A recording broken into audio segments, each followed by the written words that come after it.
Alkisah, Abu Nawas mempunyai seekor burung nuri yang cantik. Tiap pagi dan sore, ia rajin memandikan burungnya. Pada suatu ketika, Baginda Raja Harun ar-Rasyid bertandang ke rumah Abu Nawas. Kedatangan paduka raja yang tiba-tiba itu membuat Abu Nawas kaget. Pasalnya di rumah Abu Nawas tidak tersedia makanan untuk menjamu sang raja. Gak usah repot-repot Abu Nawas. Saya hanya mampir sebentar. Bagaimana kabarmu? Lama sekali kamu tidak ke istana, tanya sang raja. Alhamdulillah paduka, keadaan saya baik-baik saja, balas Abu Nawas. Kemudian Baginda Raja mengamati sekeliling rumah Abu Nawas. Saat matanya tertuju ke pojokan, Baginda Raja melihat seekor burung nuri di dalam sangkar. Kamu sekarang memelihara burung Abu Nawas? Tanya sang raja. Betul sekali paduka yang mulia, jawab Abu Nawas. Burung kamu bagus, bulunya juga indah. Saya suka sekali melihatnya Abu Nawas. Kalau kamu berniat menjualnya, jangan ditawarkan ke orang lain ya. Tawarkan saja kepadaku. Berapapun harganya, pasti aku bayar, tutur Baginda Raja. Abu Nawas tidak menjawab. Ia hanya menganggukkan kepalanya. Dalam hati Abu Nawas berkata, burung biasa begini, kenapa dibilang bagus? Kalaupun Baginda memintanya, aku akan memberikannya secara cuma-cuma, pikir Abu Nawas. Keesokan paginya, Abu Nawas datang ke istana.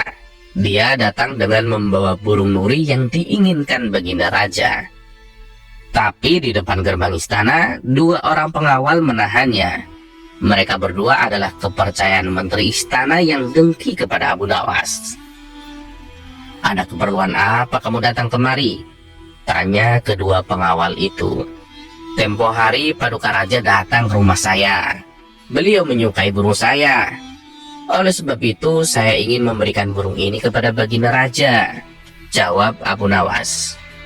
Tinggalkan saja burung jelek itu di sini, biar aku yang menyerahkannya kepada Baginda, perintah kedua prajurit penjaga gerbang. Abu Nawas pun menuruti apa yang diperintahkan. Dalam situasi seperti ini, ia tidak mungkin melawan kedua pengawal penjaga gerbang itu. Penjaga gerbang itu lalu menukar burung Abu Nawas dengan burung gereja. Setelah itu diserahkan kepada Baginda Raja. Paduka yang mulia, ini ada titipan burung dari Abu Nawas, kata kedua pengawal. Mulanya Baginda Raja senang bukan kepalang saat menerima hadiah burung dari Abu Nawas. Tapi ketika melihat hadiahnya dibuka, mendadak Baginda Raja berubah menjadi emosi. Kurang ajar Abu Nawas, kata sang raja geram. Baginda Raja merasa terhina dengan perbuatan Abu Nawas, sebab burung nuri yang diharapkan, tapi burung gereja yang dikirimkan. Sang menteri yang dengki kepada Abu Nawas tersenyum puas melihat kinerja anak buahnya. Kamu pasti akan kena hukuman Abu Nawas, ujar sang menteri dalam hati. Tanpa menunggu lama, saat itu juga Baginda Raja mendatangi rumah Abu Nawas. Hei Abu Nawas, kalau kamu keberatan menjual burung nuri kepadaku, aku tidak masalah. Tapi jangan kau kirim burung gereja ke istana. Itu suatu penghinaan buatku, bentak Baginda Raja. Mendengar hal itu, tentu saja Abu Nawas kaget dibuatnya. Bukankah burung yang kemarin aku kirimkan adalah burung nuri? Kenapa bisa menjadi burung gereja ya? Sungguh aneh, pikir Abu Nawas. Tapi Abu Nawas tidak mempunyai saksi untuk membuktikannya. Sedangkan kedua pengawal yang menghadangnya di gerbang istana adalah orang kepercayaan menteri yang dengki kepada dirinya. Ini pasti ulah kedua pengawal itu. Mereka telah menukar burungnya. Maka muncullah ide cemerlang di benak Abu Nawas untuk membuat jera orang-orang yang dengki kepadanya. Abu Nawas selalu mencoba meredakan amarah Baginda Raja. Ampun paduka yang mulia, sepertinya ada dua orang penyihir yang berhasil menyusup ke dalam istana paduka, kata Abu Nawas. Penyihir? Penyihir yang mana? Kamu jangan mengada-ngada Abu Nawas, balas Baginda Raja. Saya serius paduka. Dua orang penjaga pintu istana itulah penyihirnya. Mereka telah menyihir burung nuri menjadi burung gereja. Kalau Paduka tidak percaya, tunggulah besok di istana. Paduka akan menyaksikan sendiri betapa hebatnya sihir mereka. Begini Paduka, saya masih punya burung satu lagi, dan besok akan saya berikan kepada Paduka, tutur Abu Nawas. Burung jenis apa yang akan kau berikan kepada saya? Tanya Baginda Raja. Burung pipit Paduka yang mulia, jawab Abu Nawas. Burung pipit? Kamu sendiri kan tahu saya tidak suka dengan burung pipit, bentak Baginda Raja. Sabar dulu Paduka yang mulia. Besok pagi saya akan ke istana membawa burung pipit. Nanti bisa disihir menjadi burung nuri oleh kedua pengawal yang menjaga pintu istana, sahut Abu Nawas. Esok harinya, pagi-pagi sekali Abu Nawas sudah tiba di istana. Ia datang dengan membawa burung pipit di tangannya. Di depan gerbang, lagi-lagi Abu Nawas dicegat oleh kedua pengawal yang merupakan suruhan menteri yang dengki kepadanya. Ada perlu apa lagi kau datang ke sini? Baginda Raja sedang tidak menerima tamu, hardik kedua pengawal. Maaf, kemarin aku keliru. Aku sebenarnya akan memberikan burung pipit ini kepada Paduka, tapi aku malah memberinya burung nuri. Baginda Raja pasti sangat marah kepadaku. Semua orang tahu kalau Baginda Raja sangat membenci burung nuri, karena dulu ia pernah tersesat di hutan gara-gara burung nuri sialan itu, kata Abu Nawas menjelaskan. Taruh saja di situ, biar nanti kami yang akan menyerahkannya kepada Paduka, perintah kedua pengawal tersebut. Kedua pengawal itu lalu memberitahu sang menteri perihal burung pipit titipan Abu Nawas. Terpengaruh dengan jebakan Abu Nawas, sang menteri segera menyuruh kedua pengawal itu untuk menukarnya dengan burung nuri. Kali ini Abu Nawas pasti akan mendapat hukuman lebih berat, kata sang menteri dalam hati penuh kegirangan. Kedua pengawal anak buah sang menteri lalu menghadap Baginda Raja untuk memberikan burung nuri. Paduka yang mulia, ini ada kiriman burung nuri dari Abu Nawas, ucap salah satu pengawal. Baginda Raja sontak terperangah kaget. Ternyata benar apa yang dikatakan Abu Nawas. Kedua pengawal ini bisa menyihir alias menggelapkan barang yang bukan haknya, pikir Baginda Raja. Ini burung nurinya, lalu mana burung pipitnya? Sindir Baginda Raja. Mendengar itu, kedua wajah pengawal mendadak pucat pasi. Belum sempat kedua pengawal itu menjawab, Baginda Raja kembali berkata, "Oh, jadi kemarin kalian yang telah menukar burung nuri menjadi burung gereja. Siapa yang menyuruh kalian berbuat demikian?" bentak Baginda Raja. Dengan penuh ketakutan, kedua pengawal tersebut lalu menyebut nama menteri yang menyuruhnya. Baginda Raja pun langsung menghukum mereka bertiga dan memecatnya.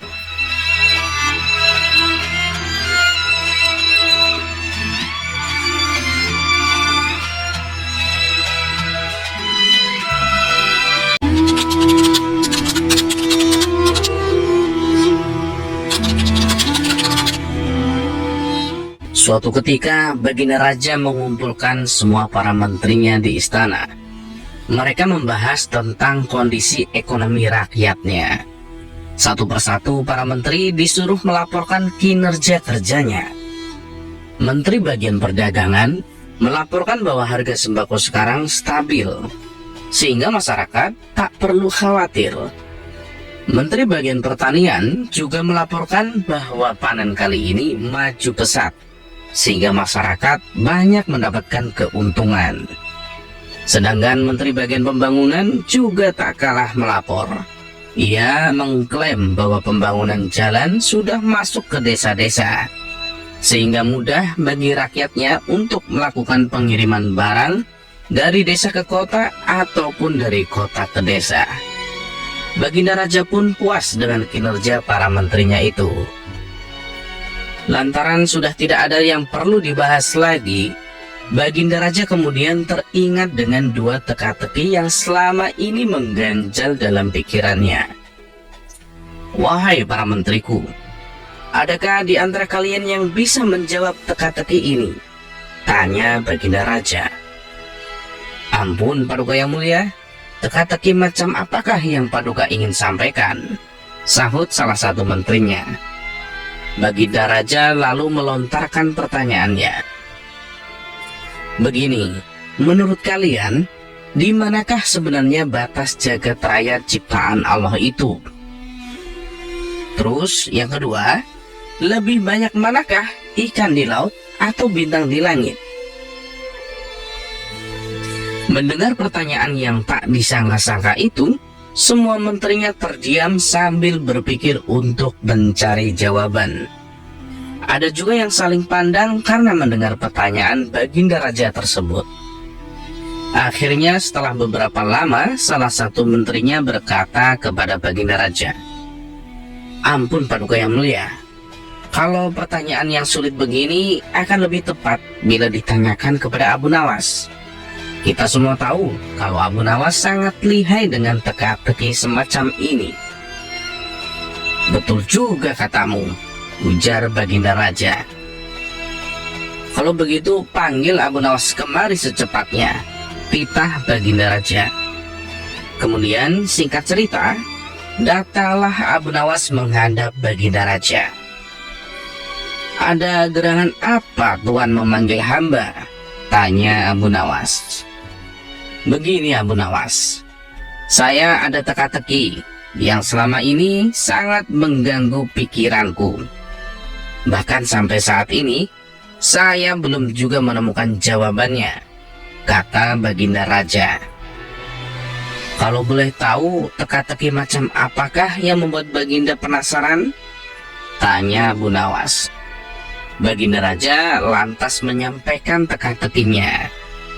"Wahai Abu Nawas, menurut kamu di manakah sebenarnya batas jagat raya ciptaan Allah itu?"